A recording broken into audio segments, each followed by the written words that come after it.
It's not the 99% against the 1%, it's about the 100%, all of us together.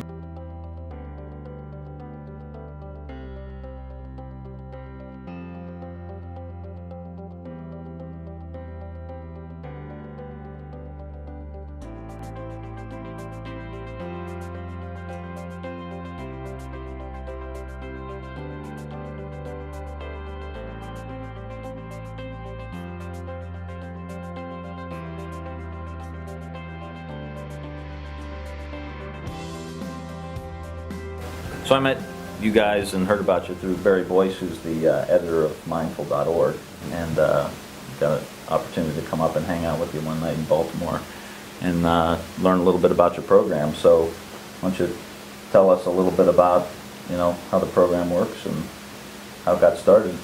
We got started because Atman and I had a mindfulness-based practice of meditation with our dad when we were younger. We got back. You guys are from Baltimore? We're from Baltimore, yes. Yeah. From Baltimore. And we met Andy in college, and after we graduated, we really got into the practice of yoga and meditation, breathing, and other mindfulness practices. And we saw how it was affecting us. We were presented with the opportunity to coach or do something with a group of kids at an elementary school, and we decided that we were going to do an after-school yoga program, and everything kind of took on its own life from there. And does the program now look very similar to what you guys were doing then? Yeah, the only difference is the location. We still do homework assistance and tutoring at the beginning of our program. Then we move on to the yoga and mindfulness practice for about 45 minutes in the gym. And then we end off with sports fundamental training.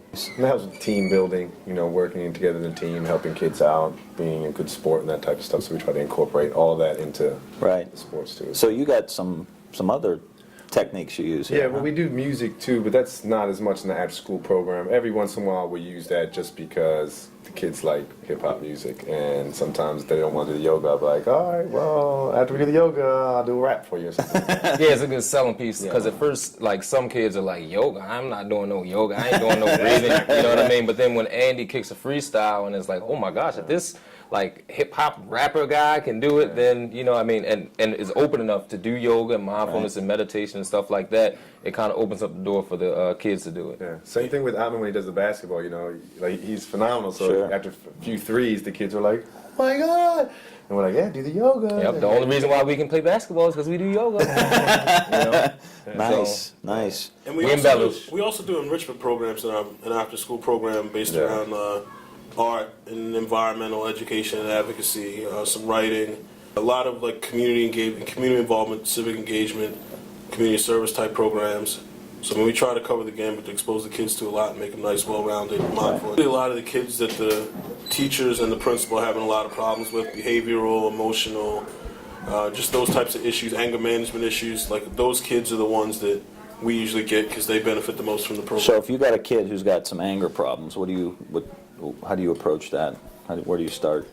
First, making him aware of his anger and how he's responding to it, and then we would go to give him some tools to be able to deal with it, make him aware of his breath, make him aware of their thoughts, and just give him any type of tool they can use to kind of first recognize that they are angry and that how their body's going to respond to it, and then give them the tools to kind of where they can separate themselves from the group or do something that they need to do to calm themselves down. Usually, like I said, usually based on breathing or meditation, and it usually does the trick, and they can kind of get themselves back into focus and then join the rest of the group. I got to tell you, what was amazing about being down there a few minutes ago, doing yoga with them and doing the breathing, was that there were kids in the front of the class who were leading the yoga class. Yeah, breathing in, breathing out, breathing in, breathing out.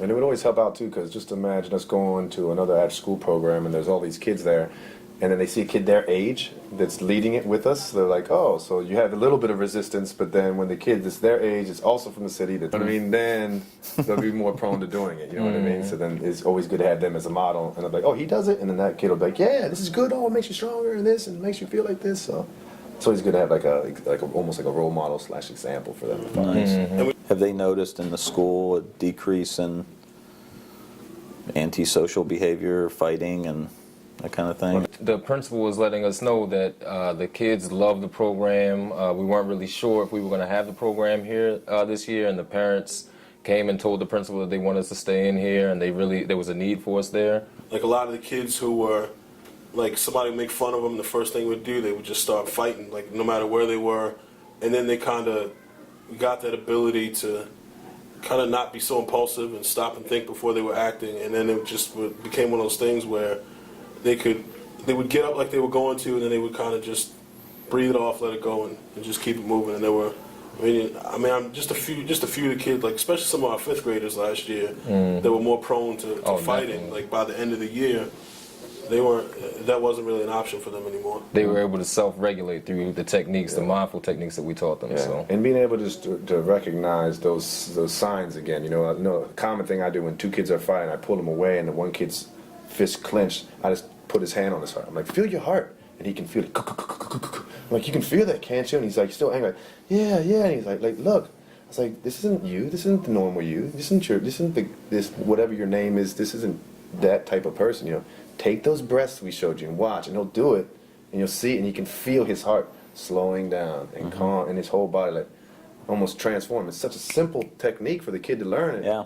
So then he knows again, hey, when my fists are clenched or when my heart is racing, I need to just calm down again and start doing the breathing, and it makes them be able to self-regulate themselves better. Yeah. And Try to make everything practical. All the stuff that we teach them, all the mindfulness practices that we're teaching them, make everything practical, because it would be pointless to teach them skills that they couldn't use in life. We're trying to prepare them for being able to self-regulate and get rid of ruminating thoughts and peacefully resolve conflicts, and we definitely give them a lot of tools through the mindfulness practice that we're teaching them. Yeah. So how do you fund this thing? You guys are pretty much on a shoestring here, aren't you? Yeah, we donate pretty much all of our time, and then we do a few fee-for-service programs to kind of support a little bit of what we do, and then we work on the weekends to kind of make ends meet on the other end. But it's pretty much a labor of love. Like, we love what we do, and we're going to keep doing it. So it's just we give our time until we have the resources to do otherwise. But we're here and we love what we do, so we're going to keep doing it. And we see, like you were talking about some of the kids at the front of the room, like we see the benefit that our program is having on people. So us not having any money to actually expand our programs at this time, it doesn't really upset us, because we do see how impactful our program is to the people that we're actually giving it to. Yeah. So we know that if we do get the funding and stuff like that, we'll be able to affect that many more people. So we're patient. Patience is a virtue. Yeah. Just keep breathing, right? Yeah. But I think one of the reasons that I wanted you guys to be in the book was because what you're doing here, I got to see the pictures, got to meet you guys, got to hear the stories, is you are addressing this at a pretty fundamental level, giving these kids the skills that they need. And you think about what our education system would look like in a mindful nation, where you guys, and we can replicate you and train people to get into schools all over Baltimore, D.C., Youngstown, Warren, Akron, Ohio, to where everyone's slowing down and starting to resolve their own conflicts. And the neuroscientists are telling us, how this increases your attention span and makes your brain work more efficiently and calms your amygdala down so that you can process the information that you're getting in school. So this is as fundamental as, the ABCs that the kids are learning, because if you don't have an attention span, if you can't calm your amygdala down so your brain's working, it doesn't really matter what you're teaching. The kids are not going to... They're not focused, they're not going to concentrate, they're not going to pay attention to it, yeah. Right. So you've got some kids who have graduated that we met here today. So how long have you been doing this, and then you got these kids that are still hanging out here? We've been with that group since 2002. Most of them are either juniors in college or 3 years out of college working. They come back and they help us out in the afternoons with our program. They all that group that we started with still practice yoga and mindfulness in some form, whether it's the breathing, whether it's the meditation, or whether it's the physical yoga. They all practice. And I know one thing that, there are more of them that would like to help us, but I know that they have to work. So, until, like we were talking about with the resource, we can get the resource to pull all of them in.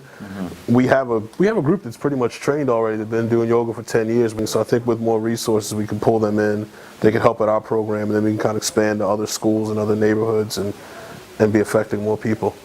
Well, I hope people read the book and get to chapter 8 and read about you guys and maybe see this video and write a check. I'm in politics. We got to always ask for a little bit of money. You know what I'm saying?